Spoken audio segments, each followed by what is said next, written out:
Welcome to Life Stories, where one quiet visit to a grave unravels a decade of secrets, betrayal, and a love that never had the chance to speak.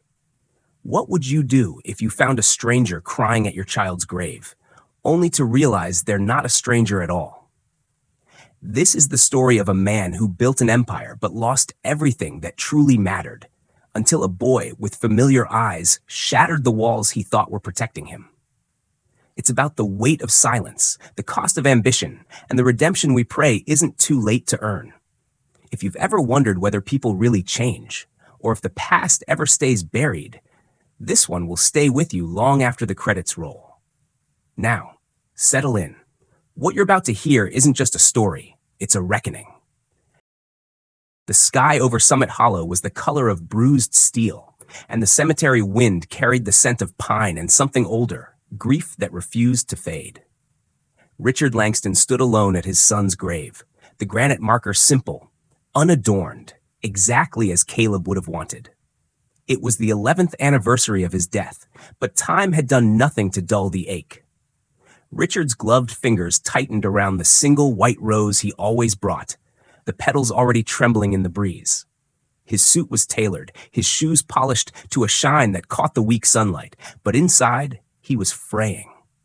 The empire he had built, media conglomerates, political influence, wealth that could bend borders, meant nothing here. Not when the earth beneath his feet held the one person who had called him dad without irony. Not when the only legacy Caleb left behind was silence. But this year, the silence was broken. Across the grave, a woman knelt in the frost, her coat threadbare, dark hair falling loose from a messy bun. Her shoulders shook as she cried, and beside her, a boy no older than 6 stacked pebbles on the grass with careful concentration. Richard's heart stuttered. This was supposed to be his private altar of regret, not a playground for strangers. He cleared his throat, the sound sharp in the heavy air. "I'm sorry," he said stiffly. "This is my son's grave." The woman startled, her red-rimmed eyes meeting his. She looked too young to carry that kind of sadness. "I know," she whispered. "I didn't mean to intrude." She stood, brushing at her jeans with trembling hands. "I'm Grace Monroe. This is my son, Noah." Noah glanced up, green eyes luminous. There was something familiar in his face, an echo Richard couldn't place. "Why are you here?" Richard asked, his voice colder than he intended. "Did you know Caleb?" Grace hesitated. "Yes. A long time ago. We were close." The boy stood beside her now, holding a pebble like it was treasure. "Is this man sad too, Mama?"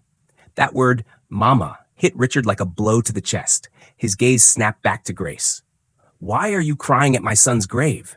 Her answer was quiet but unshakable. "Because he was someone my best friend loved. And because Noah," she looked down at the boy, voice breaking, "is his son." The rose slipped from Richard's hand. The world titled slightly, absurdly, as if gravity itself had recoiled from the truth. "What did you say?" "I didn't want to tell you like this," Grace said quickly. "I didn't even know if I ever would. But you deserve to know. Caleb and my best friend, Rachel, they were in love. They kept it secret, especially from you. She was pregnant when he died." Richard staggered back, his heart thundering against his ribs. "Why didn't anyone tell me?" he whispered. Grace's eyes hardened. "Because you were unreachable. Rachel tried. After the crash, she called your office 3 times. Left voicemails. Your assistant said you were too busy grieving. She stopped trying." Her voice dropped, and a year later, she died. Aneurysm. Rachel was 25. The chill in the air seeped into Richard's bones. He couldn't speak, couldn't think. There, in front of him, was Caleb's son, his grandson, playing in the dirt with the same intense focus Caleb once had when building Lego towers on the living room floor. Grace knelt beside Noah. "We should go," she said softly. "Come on, baby." But Richard stepped forward, words finally clawing their way out of his throat. "Wait, I need to know him." Her eyes flicked to his, guarded, tired, but not entirely closed. "Why now?" "Because I failed my son," he said, "and I won't fail his child." That night, Richard sat in his penthouse overlooking Manhattan, the skyline blinking like a heartbeat he no longer trusted. Everything that mattered had happened outside these walls. Caleb had fallen in love, become a father, died, with his own father too far removed to notice any of it. The guilt was suffocating. But beneath it, A seed of something else took root: purpose. He went back to Summit Hollow, found Grace at a worn-out diner with sticky menus and a permanent scent of burnt coffee. She was wiping down tables, her face tired but resolute. "I'm not here to take him," Richard said. "I just want to know him. I want to know you both, if you'll let me." Grace studied him, her hazel eyes searching. "You can't throw money at this." "I'm not trying to," he said. "For the first time, I'm showing up." Later, in Grace's small apartment with scuffed floors and toys scattered like landmines, Richard sat on the edge of a threadbare sofa while Noah built a fort out of cushions. Grace handed him a shoebox filled with letters and photos. Rachel kept these. Caleb wrote them while he was at college. Inside were fragments of a life Richard had never known. Caleb painting by a lake, laughing with a girl Richard had never met, writing about dreams of a quiet life far away from the Langston Empire. But it wasn't until Richard opened the last envelope that the breath left his body. It wasn't a letter. It was a police report. A second car. A crash. Caleb and his friend Jesse had been chased. Brake lines cut. No arrests made. And at the bottom, the signature of a local official Richard knew too well, Deputy Mayor Alan Mercer. Richard looked up, his pulse pounding. "This wasn't an accident." Grace nodded. "Rachel told me Caleb was trying to get out of something, a deal they got into with someone dangerous, someone with power." The truth twisted like a knife. His son hadn't just died. He'd been hunted, and someone had made sure it was all buried. What would you do if the child you never knew existed was also the key to unraveling the mystery behind your son's death? Could redemption ever be enough to silence the ghosts of betrayal? And as Richard stared at the boy playing in the corner, Caleb's eyes shining from a face still untouched by the world, he knew one thing with terrifying clarity. Someone had killed his son to keep a secret. And now, that secret had a heartbeat. Richard stood at the window of his penthouse, staring down at the city that once made him feel invincible. The skyline was sharp, silver, glittering, a crown he had worn for decades without question. But tonight, it felt distant, foreign. Below those lights lived men like Alan Mercer, wolves in suits who operated behind handshakes and empty smiles. And somewhere in a modest apartment on the other side of the river, a child with his son's eyes was fast asleep, completely unaware that the world around him had once conspired to erase his father. Richard gripped the shoebox of letters tighter. The words inside still echoed. "They're watching us. Jesse says we should pull out. I don't trust Mercer." That single line was more than enough to shred the narrative Richard had clung to for over a decade. That Caleb's death was a senseless, tragic accident. It had been something else entirely, a silencing. The next morning, he called Frank Delgado. The former detective's voice was gravel over the phone. "You're sure about this?" Frank asked after hearing the name. "Mercer's got friends in high places, Richard. You start poking there, you'd better be ready to finish it." Richard's voice was firm. "My son died running from something. I'm not walking away until I know what." Frank agreed to dig. In the days that followed, Richard found himself haunting Grace and Noah's world like a restless ghost. He started showing up at the diner where Grace worked, not just to see them, but because he didn't know where else to be. He brought books for Noah, groceries for Grace, paid the rent anonymously until she confronted him. "You can't buy your way into his life," she said, standing on her porch, arms folded, voice calm but sharp. "He's not some redemption project." Her words stung, but they were fair. "I'm not trying to fix what I broke," Richard said quietly. "I'm trying to be something I never was, consistent." Noah, in his innocent way, seemed to accept him first. He asked Richard questions about dinosaurs, about stars, about what Caleb was like as a kid. Richard answered the best he could, often choking up in the middle of his stories. Grace would listen from the kitchen, silent, sometimes smiling, sometimes tearing up. A tentative truce was forming, held together by a boy's laughter and the raw ache of shared loss. But peace never stays long when justice is unfinished. Frank called late one night. "I found something. Jesse's car, the night of the crash, was run off the road. It wasn't just reckless driving. I've got photos, paint transfer. Someone wanted them dead, and the name that keeps coming up? Mercer. But there's more." He paused. "A shell company. Multiple payments linked to someone named Thomas Weller. Richard froze. My CFO? Your former CFO, right? Frank asked. Because if he's still on your payroll, you've got a viper in your house. Richard ended the call in silence. The betrayal tasted like ash. Thomas had been more than a colleague. He'd mentored Caleb during college summers, taken him on business trips, given him advice when Richard was too busy to care. He remembered now a faint mention in Caleb's letters. Tom says this deal's easy money, says it'll prove I can handle things without you.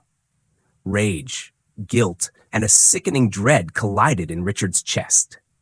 If Thomas had led Caleb into the hands of men like Mercer, then the blood wasn't just on his hands. It had been sanctioned from within. He didn't sleep that night. The next day, Richard walked into his company's headquarters like a man returning to a battlefield. The corridors that once echoed with his authority now felt treacherous. In the glass-walled corner office, Thomas Weller stood at the window, coffee in hand, every bit the polished executive. "Richard," he said, surprised. "Didn't expect to see you here today." Richard shut the door behind him. "We need to talk about Caleb." Thomas blinked, thrown off. "It's been over 10 years. You introduced him to Mercer," Richard said flatly. "You funneled money through a shell company tied to a laundering operation. You made him a target." The color drained from Thomas's face. His hand trembled. "I didn't know it would end like that." "But you knew something was wrong," Richard growled. "You knew, and you let him go anyway." Thomas's mask cracked. "I was trying to help him. He wanted independence. He wanted to prove himself. I thought if he could just make one deal." "You thought if he got in deep enough, he'd come crawling back to me, didn't you?" Richard snapped. "Like father, like son, except this time the empire swallowed him whole." Thomas's silence was confirmation enough. Richard left the office shaking, but not broken.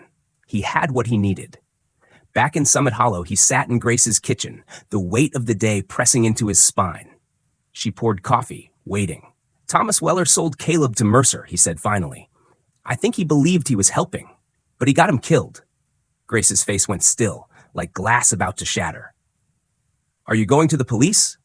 "I'm going to everyone," Richard said. "But I need to protect Noah. Mercer's still out there. He has power, reach, and now he knows I'm coming." That night, a note was left on Grace's front porch. It was unsigned, typed, and cold. "Stop digging, or the boy pays. What would you sacrifice to protect the only piece of someone you lost forever?" And as Richard Langston stared at the threat in his hand, he realized the battle wasn't about legacy anymore. It was about survival. And this time, he would not lose. The hunt had just begun. The cabin at Pine River Ridge was wrapped in stillness, but Richard Langston didn't trust the quiet. Not after the note. Not when he could feel the presence of danger in the way the trees refused to sway. The air too thick with tension to breathe easily. Grace had been reluctant to come, but when he showed her the typed message threatening Noah, she didn't argue. She packed bags in under 10 minutes, woke Noah gently, and followed Richard into the night. Now, 3 days later, they lived in the kind of forced calm that makes even a child sense something isn't right. Noah had stopped asking when they were going home. Instead, he stuck to Richard's side, clutching the model airplane Richard had bought him weeks ago, the one with Caleb's initials painted faintly on the wing. It was a strange comfort, like carrying a memory in his small hands. Richard barely slept. Neither did Marcus, his driver-turned-protector, who patrolled the wooded perimeter in silence, his military instincts coiled tight. Frank Delgado worked out of a borrowed laptop and burner phones, connecting dots, hunting names. And finally, after a week, they had one. Kane Mercer, Alan Mercer's younger brother. A ghost in every legal database. Former mercenary, now a fixer, the man who had driven Jesse and Caleb off the road. Frank traced him through encrypted emails tied to the same shell company Thomas Weller had used. Kane had been paid to make the crash look like an accident. He'd succeeded. And now he was tying up loose ends. That night, a thunderstorm rolled in over the lake. The cabin groaned under the wind's weight. Grace tucked Noah into bed while Richard stared at the front door, hands shaking slightly as he loaded the pistol Marcus had handed him earlier. "Do you know how to use it?" Marcus asked. "I'll figure it out if I have to," Richard said. The first bang came just after midnight. Not thunder, wood. The back door. Richard and Marcus rushed toward a second crash. The window shattered in the living room, glass raining down on the rug. And then Kane stepped through like a shadow given form. Tall, silent, a pistol drawn, soaked in rain, eyes calm. "You should have let it die with your son," he said softly. "You poked too hard, now you pay." Before he could raise the gun, Marcus tackled him. The two men crashing into the floor, furniture splitting apart beneath their weight. The gun skidded across the hardwood. Grace screamed from the hallway. Richard lunged. His fingers closed around the cold metal, and he turned just in time to see Kane shove Marcus against the fireplace. His arm twisted unnaturally. Kane advanced. One step, two. Richard raised the gun. His hands were steady. But he hesitated. This wasn't his world. He built newsrooms, not battlefields. And yet, in Kane's eyes, Richard saw no fear, only inevitability, like he'd killed before, like he'd kill again. "This ends now," Richard said. Kane smirked. "Then do it." But before Richard could pull the trigger, a shot rang out from behind. Kane froze, stumbled backward. Frank stood in the doorway, gun raised, rain streaming down his coat. Kane collapsed with a grunt, his weapon sliding from lifeless fingers. The next hours blurred. FBI agents swarmed the cabin by dawn. Kane's body was taken under a tarp. Mercer was arrested within the day, his corrupt empire dragged into the light. Frank handed over everything. Ledgers, audio recordings, the confession Weller had signed in a final act of contrition. The truth about Caleb's death ignited headlines across the East Coast, but Richard didn't care. He didn't want justice in the papers. He wanted peace. It came slowly. Noah began laughing again, chasing fireflies under the stars with Grace watching from the porch. Grace and Richard didn't speak of love. What they had was something quieter, forged in loss, steadier than passion.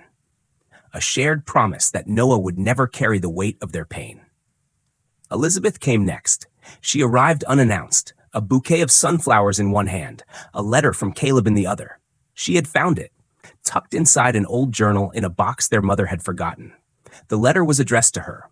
It ended with, "You were always the strongest of us. Tell Dad I don't hate him. I just wanted to be someone else first." Richard read it a dozen times. Then he cried, for the first time in years. And when Elizabeth touched his shoulder, he didn't flinch. On the first anniversary of Caleb's full truth being known, they returned to Summit Hollow as a family. Elizabeth, Grace, Richard, and Noah, now 7, carrying a small painting he had made in school, a house by a lake under a sky filled with stars. "This is where Daddy lives now," he said proudly, placing it against the gravestone. Richard knelt beside him, brushing dirt from the granite with careful fingers. "He'd love it," he whispered. "He always loved stars." As they turned to leave, Noah asked the question that had lingered since the beginning. "Are you my grandpa for real now?" Richard smiled, his voice catching. "I was always your grandpa. I just didn't know how to be." That night, at the lake house, they ate grilled cheese and tomato soup. Noah built a fort in the living room with cushions and flashlights. Grace read to him from a book about constellations. Richard sat nearby, holding one of Caleb's old journals, a quietness in his heart he had never known. Later, when the sky turned black and stars returned overhead, Richard walked out to the dock. Barefoot, the wood cool beneath his feet. He looked up. The stars blinked. He closed his eyes and whispered into the night. "I did what I could, Caleb. I couldn't save you, but I saved what you left behind." He didn't expect an answer, but somewhere in the stillness, a breeze lifted the trees. And for a moment, it felt like forgiveness. How did this story move you personally? What emotions did it bring up as you followed Richard's journey? Comment 100 if you loved the story. Where in the world are you watching from? Share this story with someone who needs to feel something real today. Thank you for watching Life Stories.